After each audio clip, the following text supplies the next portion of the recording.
Hello again, everyone. Quick break today from the Gummiapan Advent Calendar because I just wanted to show you very quickly how I made these boxes. These are for, for my daughter-in-law. She's really good at sending thank you cards, so I thought I would give her some as part of her Christmas. So I've got half a dozen cards in there. The envelopes are not in yet. This is why these rattle around a little bit, obviously, because the envelope is larger than the card. So there is space for those. I had to do a little jiggery pokery with the equipment that I used to make these because of the size of card I was working with. But that's for another day. I'll just show you briefly. I'm going to make one more, but this one's going to be a rectangular box, not a square one. So this is the paper I'm going to use. This is the piece of equipment I'm going to use, and it's Crafter's Companion Top Score Multi-Board.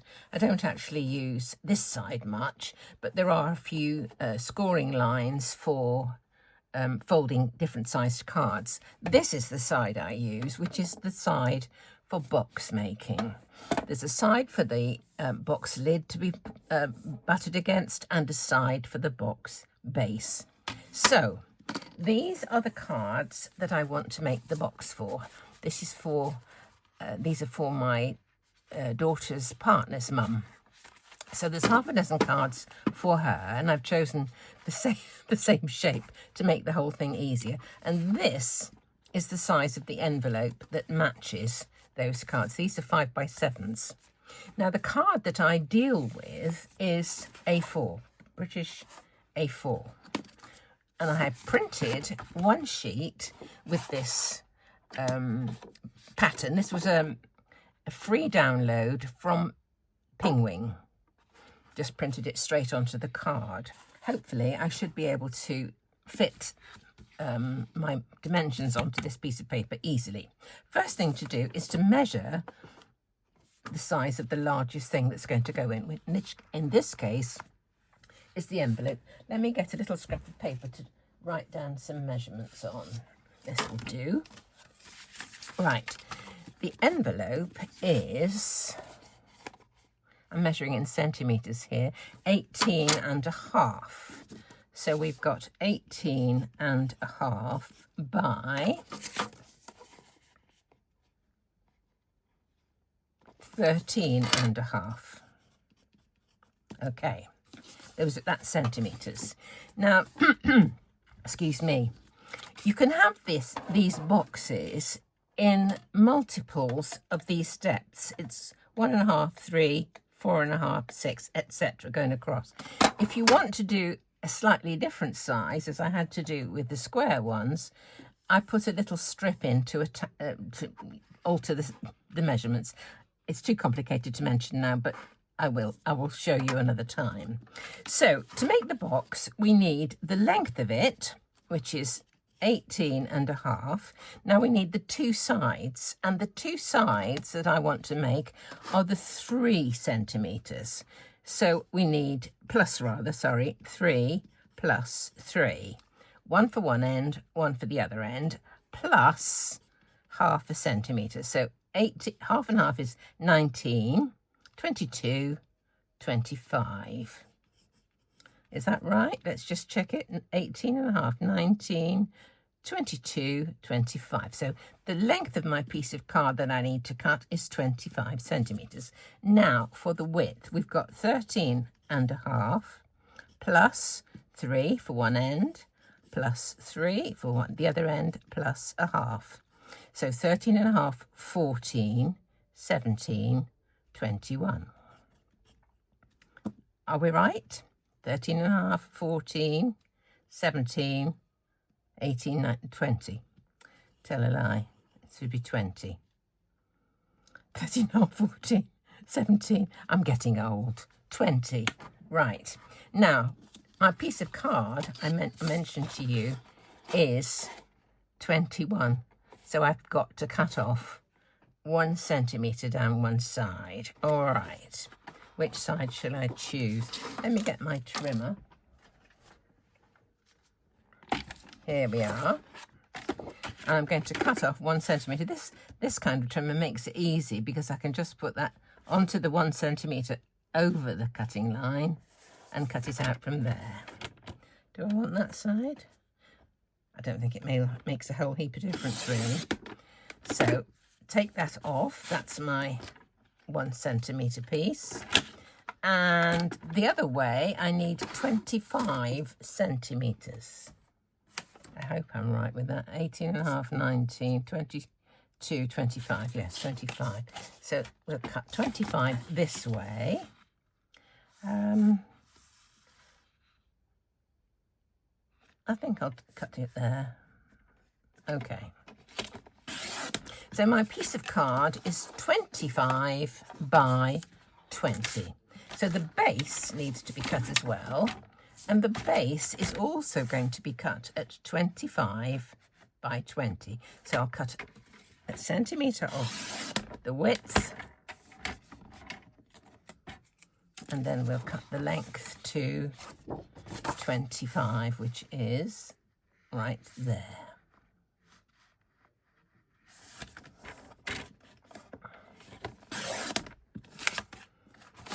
Okay. Now comes the part on the scoring board. This is the base. So this one goes against the side that says box base, up against this side. And I'm going to cut it or make it deep to the 3 centimetre line, which is this one. And I'm just going to go right the way down on all 4 sides, scoring on that 3 centimetre line.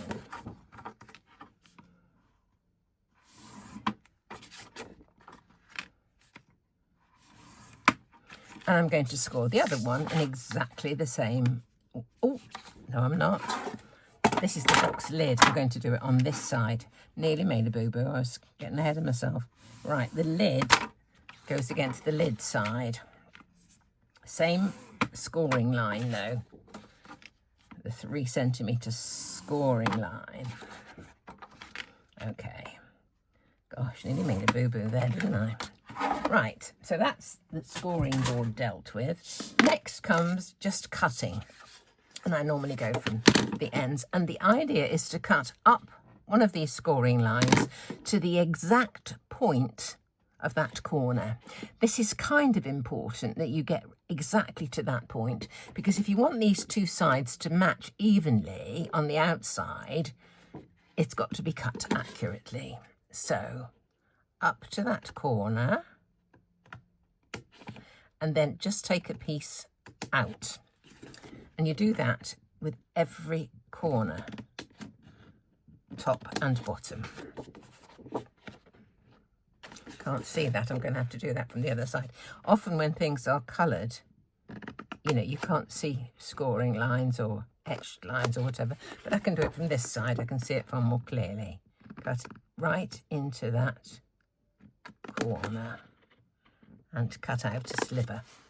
Okay. Next thing we do is just fold it over and then score it.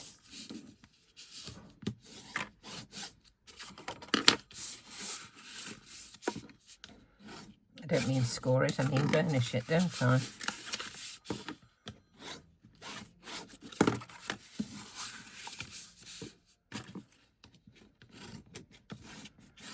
Right. These ones I can just fold in and get them neatly so that the edge matches, and then just score that. If you try and do it, you could do it before you cut if you wanted to, but then the cutting makes the cutting a bit more difficult. Personal choice. I've done it both ways. Okay.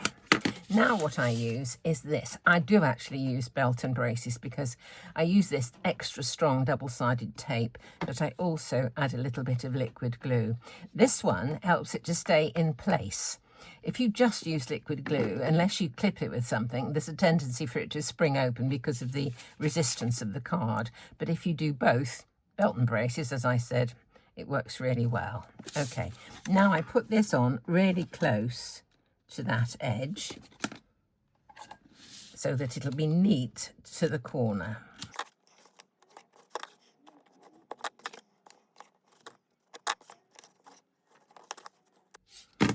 I do find getting off this tape, the backing, is really tricky. If the adhesive is hard onto the layer it's sticking to, it does make it a little easier to try and lift it. And if you do lift perhaps at the edge before you start at the corner, that does sometimes help. You're starting at the corner very often, the sticky layer comes up with the backing. Just take it off like that. Right, I'm going to take off all the rest now. I'll just whiz this through. Right, the backing is off all the pieces of the red tape now, but just pushing that firmly down onto the card first does help with getting the backing off. Now what I'm going to do is just put a little white glue onto the end of the other flaps, because this just helps to make it really secure.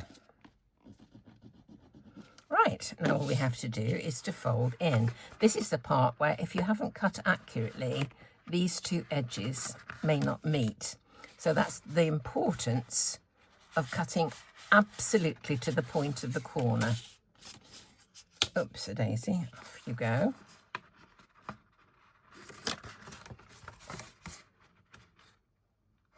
So there is our, whoops, get that held for a minute. There is our box lid. I'm going to do the same now with the base, and I'll do this off camera. Okay, so here's my box base. Here's my box lid.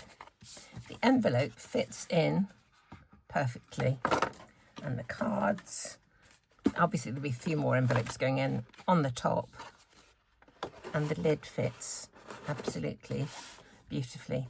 Tie that up with a little bit of gold ribbon, and it makes a lovely little gift. It makes just a lovely little gift. So there we go. How to give a little gift of your cards to friends, family, whomever. Lots of different shapes and sizes. But there we go, all done. Box for cards, box for cards. This one had to be a little bit shallower because I didn't have the width of card from A4 for that, so I had to do a little bit. I made them 2 centimetres instead of 3, and there's no line on there, but I'll show you how to do that another time. So thanks for watching, and now I'll get on with my day.